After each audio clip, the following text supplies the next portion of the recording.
معزز سامعین، السلام علیکم۔ ایک حدیث میں ہے کہ آدم اور شیس علیہ السلام کے بعد ادریس علیہ السلام پہلے نبی ہیں۔ ایک دوسری حدیث میں ہے کہ ادریس علیہ السلام پہلے نبی ہیں جنہوں نے قلم کے ذریعے لکھا اور لوگوں کو کتابت سکھائی۔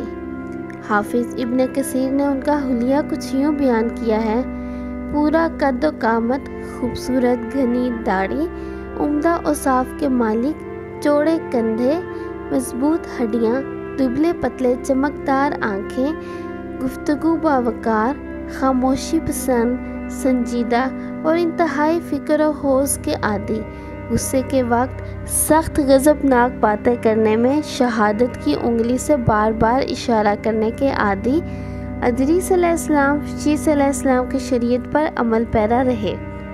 چونکہ ادریس علیہ السلام رسول بھی تھے، اس لیے اللہ کی طرف سے مستقل ان پر شریعت نازل ہوئی، جس کی تشریح و تفسیر کر کے لوگوں کو احکام الہی سے آگاہ فرماتے رہے۔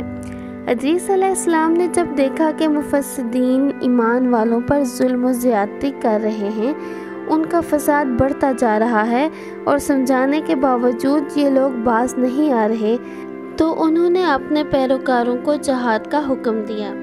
ادریس علیہ السلام پہلے شخص ہیں جنہوں نے اللہ کے راستے میں جہاد کیا، غنیمتیں حاصل کی اور دشمنوں کو قیدی بنایا، لیکن غنیمتیں اور قیدی ان کے لیے حلال نہیں تھے۔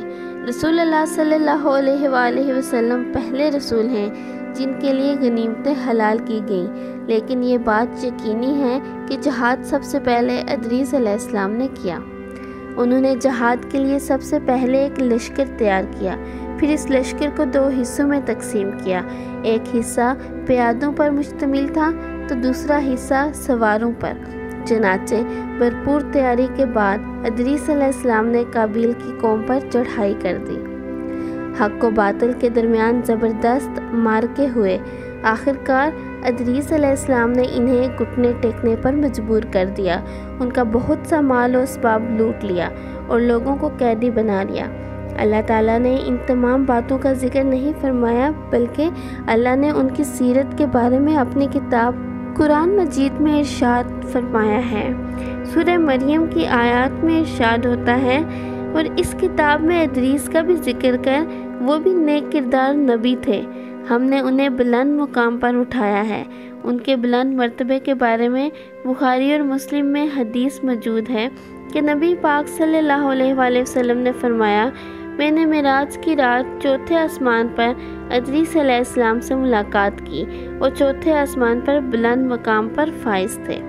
انبیاء کو یہ امتیاز حاصل ہے کہ فرشتہ ان کی اجازت کے بغیر ان کی روح قبض نہیں کر سکتا، اور رسول پاک صلی اللہ علیہ وآلہ وسلم کو تو یہ اختیار دیا گیا کہ آپ دنیا میں مزید رہنا پسند کریں گے تو رہ سکتے ہیں، اور یا پھر رفیق اعلیٰ کی رفاقت کو پسند کر لیں۔ آپ نے رفیق اعلیٰ کی رفاقت کو پسند فرمایا۔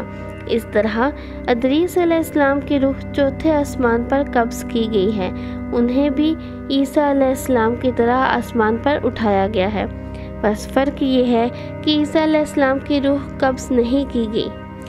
ادریس علیہ السلام کی وفات ہو گئی تو لوگ فساد میں اور بڑھ گئے، ان میں شر پھیل گیا، تاہم وہ توحید پر قائم رہے۔ بت پرستی کا ان میں کوئی شعور نہیں تھا۔ لوگ آدم علیہ السلام کی وفات کے 1000 سال بعد تک توحید پر قائم رہے۔ ان میں فسق و فجور ضرور تھا، لیکن شرک نہیں تھا۔ اللہ تعالیٰ نے اس ارشاد "دراصل لوگ ایک ہی امت تھے" کا یہی مطلب ہے۔ ہم آپ کے لیے پیش کر رہے ہیں قصص الانبیاء۔ انسان کی فطرت میں کہانیاں قصص سے دلچسپی روز اول سے ہی پائی جاتی ہے۔ قصص کا لفظ عام طور پر کہانی یا داستان کے لیے استعمال ہوتا ہے، لیکن قرآن مجید میں انبیاء کے جو قصے بیان کیے گئے ہیں ان کی غرض و غایت کچھ اور ہی ہے۔ اللہ تعالیٰ نے انسانیت کا آغاز فرماتے ہی انبیاء کا سلسلہ شروع فرما دیا۔ انبیاء اور رسول پے در پہ آتے رہے۔ کہا جاتا ہے کہ رسولوں کی تعداد 300 سے زائد ہے اور انبیاء کی تعداد 1,24,000 سے زائد ہے۔